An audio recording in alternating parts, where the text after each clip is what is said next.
na nilitingisha watu kwa sababu watu walikuwa wanaona huyu jamaa kuna disability na anajituma. Kama ni kuomba, kama ni kuzunguka, naomba na wheelchair na nazunguka. Hatuna hiyo pesa ya kupeleka wakili na nini, unaona. So tunaomba tu hiyo kiti governor kama mahali popote anatupata aturudishie tu kiti ya disability, kwa sababu okay, hata kama si maritime watapata, kuna wale ambao walijaza. Ladies and gentlemen, welcome back to the Love of Theo once again, and ours is just to inspire you, to inspire each and every person mwenye anakutana na video hii, ili tuweze kuona maisha inatupeleka vipi na maisha tunapiga aje hustle zetu. Hivi leo tuko na mlemavu hapa, tunataka kupiga na yeye story, tujue tu hali yake ya maisha ni vipi, story yake inaenda vipi, na tujue anaendeleaje na maisha yake katika maisha yake na familia yake. Pia ni mwanafamilia, na pia hapo juzi elections zenye zimepita amekuwa akiwania kuwa mwana MCA. Tusikie tu story yake, alafu tuone vile life itatupeleka. Vipi kaka? Vizuri sana. Kwa jina? Kwa majina naitwa Peter Maritim. Mimi ni mkazi wa Nakuru County, Nakuru Town West, ward ambayo inaitwa Baruti. Yep. Okay. So kwa hali ya ulemavu najua kwamba kila mtu anaona kwamba wewe ni mlemavu. Yeah. Je, maisha imekuwa vipi? Kwanza kabisa mimi sikuwa itembea, so nilizaliwa na ulemavu. Nikiwa mwaka kama 3 hivi ndio niliweza kupata ulemavu, na ulemavu wangu inaitwa physical yangu ni polio. Ni polio, na unakumbuka wa zamani polio ndio ilikuwa inasababisha ulemavu sana. So niliweza kupata na polio nikiwa kama na miaka 3 hivi, na sikuweza tena kutembea kwa sababu ilini affect miguu zangu zote, na nikawa natumia assisted devices kama mobility ili niweze kutembea kutoka sehemu hadi sehemu nyingine. So hii baiskeli hii yenye ama miguu yako hii ulipata vipi? Niko na baskeli mingi, niko na wheelchair ambayo natumia nyumbani, niko na nyingine ambayo inaitwa tricycle, na hii inaitwa hand cycling. Mimi pia ni mwanariadha. Mimi huwa nafanya riadha za walemavu. Mimi pia ni mchezaji, mimi nacheza sitting volleyball. So baskeli hii ambayo unaiona hapa nilipata kutoka ng'ambo.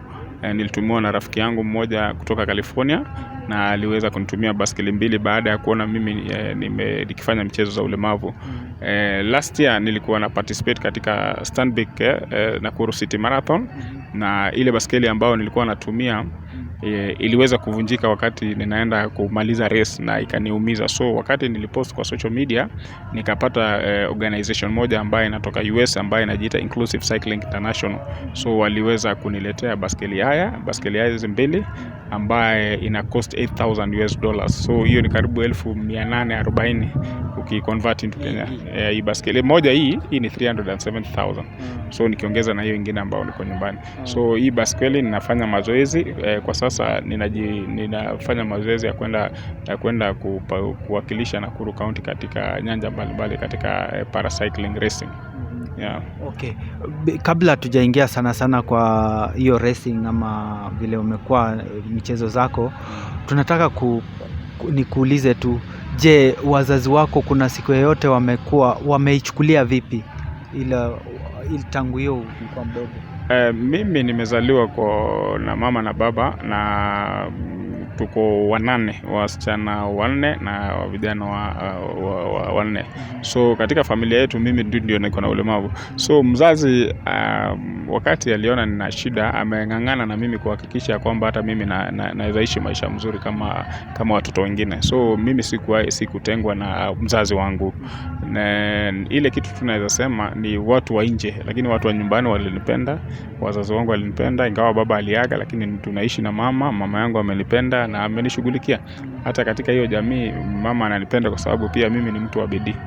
Ndio. Okay. Tumejua kwamba pia we ni mwanafamilia, si ndio? Yeah. Ilikuwa vipi ukafikia mpaka ukakuwa na mkeo, ama uliendaje ukamapproach ukampata? Ni changamoto sana, especially disability wakati unaenda kutafuta mke, kwa sababu unajua sisi walemavu tuna shida mbalimbali, na pia wasichana pia wanaangalia, wengine wanaangalia huyu ni mlemavu hawezi fanya 1 2 3, lakini pia kuna yule ambaye atakupenda tu jinsi ulivyo. Na nashukuru Mungu kwa sababu although ilikuwa safari, wale wasichana niliweza kudate by then wengi wako nipenda kwa sababu jinsi nilivyo, lakini wakati nilipata mama watoto sasa tukazungumziana na akanikubali na tunaishi na tumezaa na watoto, niko na familia. So watoto vile waliona kwamba tunaona mama alikubali akakupenda, uko naishi na yeye, ni ako tu sawa, si ndio? Mama iko sawa, ako fit kabisa. So niulize tu kwa watoto, maybe vile wao maybe kuna vile saa zingine wanapata kejeli kwa watoto wenzao kwamba baba yako hivi na hivi na hivi. Hiyo ikosi kwa watoto kwa sababu unajua watoto wanazungumziana huko nje, so pia mtoto atakuuliza maswali, anakuuliza dadi, kwa nini unatembea na crutches? Baba, kwa nini usitembee bila vile mimi natembea? Unaona, so mtoto kabla akuje kujua mambo ya disability na take time, na kuna zile maswali ambao mtoto anauliza na akikuuliza tu unapita kando, so yani unamjibu indirect tu, ama uweze mpigia kelele. So the more anakuwa mkubwa, kwa sababu niko na msichana mkubwa na kijana mkubwa, so the more anakuwa mkubwa the more ana learn, anajua kumbe disability can happen. Na pia pale shule pia kuna wengine pia wanasoma pamoja na wengine upata disability wako kwa shule, so mtoto the more anakuwa mkubwa the more anaelewa. Lakini kwa wale wadogo wanauliza maswali, saa zingine wakikuona ukiwa katika hali hii, mtoto anataka kujua kwa nini dadi anatembea na crutches, na mwingine anakuambia dadi ulivunjika, dadi uliumia. Unaona, ni changamoto tunapitia sana, especially maswali kwa watoto, lakini watoto wangu wamezoea kwa sababu kila siku tuko nao. Lakini unapotembea huko nje ndio kuna shida, sababu unakuta watoto wengine wanakujua, hata watu wazima pia wanakucheka, na pia wazazi wanapitia changamoto pia, kwa sababu huko nje unasikia mama na mzazi anaambia ulizaa mtoto haiko aina hii, huyo mama ako na mtoto ambao ako na mlemavu atembei. Unaona ile positive, unaona, so inakuwa ni changamoto sana kwa sisi ambao tunaishi na ulemavu, na maisha ni kujituma tu. So kwa biashara naelewa pia unafanya biashara. Kwa biashara vipi, inaendelea vipi? Biashara si mbaya, niko na biashara na nang'ang'ana tu, ingawa uchumi iko chini, lakini ni kubambana tu, kwa sababu pia lazima ufanye bidii ili watoto waweze kukula, kuweka chakula kwa sahani. Naelewa. Na sasa twende kwa hii maisha ya ulemavu. Kuna changamoto ya kutafuta ya biashara, kuna pia malezi, kama unalea watoto uko nao nini. Je, changamoto gani ama unaziepukaje na hizi changamoto zote, na how do you make your way through to make sure kwamba kila kitu iko shwari na una balance everything? Kitu ya kwanza, what happen kuwa na disability, kwanza ni utoe hiyo notion ya kusema mimi ni mlemavu siwezi fanya jambo hii, na the moment ukishatoa hivyo na ukubali jinsi umeumbwa, kwa sababu maumbile pia tunasema katika dunia hakuna mtu ana ulemavu, kila mtu ni mlemavu. Unajua mi hata nikiona wengine wako physically fit, wengine wako na disability, hata wengine wako na miguu wako na mkono lakini wazifanyishi kazi, hiyo ni kumaanisha ni ulemavu. So yangu tu is just physical, pengine siwezi fika mahali nahitajika kwa ile saa inatakana, lakini nimejituma, nimeweza kufanya biashara, nimeweza kubobea, nimeweza kutambulika, nimeweza hata kuomba kura, yani nimefanya mambo mingi. So mimi najionaga tu niko sawa tu, sababu hata sasa ukiniambia unikupe miguu mimi siwezi taka, kwa sababu ninajiamini, ninajituma, najipeleka mahali na style. Kama ni kazi pia najituma kutafuta hiyo kazi, unaona. Kama ni watoto nahakikisha pia nawasomesha ili hao pia wapate masomo mazuri, unaona. Kwa sababu wakati wetu tulikupata ile masomo mazuri, kwa sababu disability walikuwa wanaona ni kama kasi.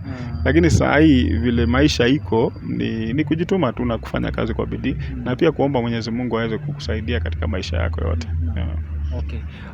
Tuseme kwa ile safari yako ya kuwa MCA ilikuwa vipi? Mwendo ilikuwaje? Safari ya siasa nilianza mbali, na nilikaa chini, na wakati katiba ilipita 2011 nikaona kuna representation of person with disability. Na katiba, ukisoma katiba imetupea nafasi sisi watu ambao tunaishi na ulemavu, na katika uongozi pia sisi tunapewa huyo uongozi. So 2013 si kuweze kuomba 2013, lakini nimekuwa nikifanyia watu nikiwafanyia campaign na wale nafanyia campaign walikuwa wanapita. So na mimi nikasema hapana, kwa sababu ninaona niko sawa, wacha hata mimi nijaribu. So 2017 nikajiingia katika ulingo wa siasa na nikaweza kuomba kura kama watu wengine, si kungoja nomination. Nilisimama na chama cha PNU, by then ilikuwa iko kwa soko na nilitingisha watu kwa sababu watu walikuwa wanaona huyu jamaa kuna disability na anajituma. Kama ni kuomba, kama ni kuzunguka, naomba na wheelchair na nazunguka. Si kutaka ile nomination. Kuna zile nomination katika county assembly na hizo direct nomination saa zingine imekuwa ni si nomination. Wengine wanachukua, wanajinufaisha, wengine wanapewa girlfriends zao, wengine wanapewa mabibi zao, wengine wanapewa manafasi. So mimi nikasema wacha mimi niombe, niende kwa mwananchi niomzungumze, niombe kura. So by then on 2017 wakati niliomba kura sikupata, sababu pia kura zangu zilikuwa kidogo, so si lose hope. So nikaamua tu tena nikasema 2022 pia nitasimama. So juzi pia nikajituma pia, wakati walitangaza nilijituma na nikasimama kama independent candidate, ingawa sikumake, nilikuwa nambari 3 na niliona at least nimeimprove na improve kwa sababu politics especially ukiwa na disability ni challenge, because for example tunaitwa katika mafunctions mingi, kama ni Harambee lazima uende, wanahitaji pesa, unaona. Pia lazima ukuwe na mobility ya kuweza kumove ile uweze kufikia wananchi na kuna ile door to door campaign, unaona, lazima utoe posters so campaign ni expensive sana ukiwa na disability, na ni changamoto sana sisi walemavu wakati tunaomba hizi kura za hizi kiti za siasa. So but this time round pia nilijaribu na sikupata pia na siku lose hope, nikawaambia Mungu kwa sababu bado najiona tu siku moja nitapata, na naamini nitapata sababu hii kiti inapeana na wananchi. So wananchi pia wataangalia tu, wataangalia Maritima amejituma ya kwanza, ya pili. So next time huwezi jua chochote chaweza tokea na nikaweza kupata hiyo kiti katika ward yangu. But nashukuru Mungu kwa sababu this time round nilifanya siasa ambayo ilikuwa nzuri, isipokuwa wananchi walipiga kura kwa mrengo ya vyama na pia kwa mrengo ya senti kwa mfuko. So na mimi najua sikuwa na senti, mimi nilikuwa najituma tu, lakini pia hakuna mahali tu kutumia pesa, kwa sababu kama ni registration, kama ni posters tulitumia pesa. Na so far hakuna nini yote wamekuapproach kwamba uwe nominated? Kwanza umesema utaki, lakini there was that effort from kwanza especially on 2017 the nomination ya person with disability hatukupata. So ikawa ni shida sana. I remember once tulienda kwa county assembly na tukakuta speaker na clerk na tukawaambia hatuna representative wa disability katika county assembly, na by then speaker alikuwa Joel Cairo. So Joel Cairo mwenyewe akaandika barua kwa IBC na then Jubilee kwa sababu Jubilee ndio ilikuwa ipeana nomination ya person with disability. So ikawa hivyo, tukaenda kotini tena, hiyo kesi ikatushinda kwa sababu hatukuwa na pesa. The same thing imehappen 2022. Kwa sahi last weeks walikuwa wanaapishwa. Mimi mwenyewe nilienda katika county assembly niweze kuona ni nani ambaye atapewa kiti ya disability, na ikawa what has happened sijui ni county government ya Nakuru haijali walemavu ama nini, kwa sababu napozungumza saa hii hatuna representation ya person with disability. In fact tena tumeenda kotini. So tunajiuliza tutakuwa tukienda kotini kwa haki yetu kwa sababu ukienda counties zingine wamepewa nomination. Ukiangalia kama county ya Siaya, Orengo governor ametoa mtu kwa street ambaye kuna disability na amepewa nomination ya person with disability. Ukienda mahali kama Kirinyaga juzi niliona akiapisha mtu ambaye ni deaf na ana disability. Kwa nini county yetu ya Nakuru inakuwa ni hiyo wakati wa nomination sisi hatupati nomination? Na ni makosa sana. So the governor lazima afanye jambo, kwa sababu ni governor alichaguliwa na walemavu. So hiyo docket ya person with disability turudishie, tupewe. Hakuna haja sisi walemavu tunaenda kotini na hatuna pesa. You can imagine person with disability akishinda kotini kila wakati na hatuna hiyo pesa ya kupeleka wakili na nini, unaona. So tunaomba tu hiyo kiti governor kama mahali popote anatupata aturudishie tu kiti ya disability, kwa sababu hata kama si Maritima watapata, kuna wale ambao walijaza na we know them walikuwa gazetted, walikuwa wamepromisiwa watapewa hiyo nomination. Kwa nini wasipewe? Kwa nini wasipewe surely? Wacha kiti ya disability ipewe. Na kama kuna mtu ambaye alipewa kurepresent person with disability, resign tu. Resign, aturudishie kiti yetu. Because we are supposed to have a man and a woman katika county assembly. So biashara gani itaendelea Nakuru County ilhali sisi wenyewe hatuna representation? Issue zetu katika county government, na ujue county assembly ndio kusema sisi kama walemavu, nani atakuwa anatusikiza? Nani atapeleka hoja zetu katika assembly? Unaona? So tunaomba tu hiyo kiti turudishiwe. Yeah.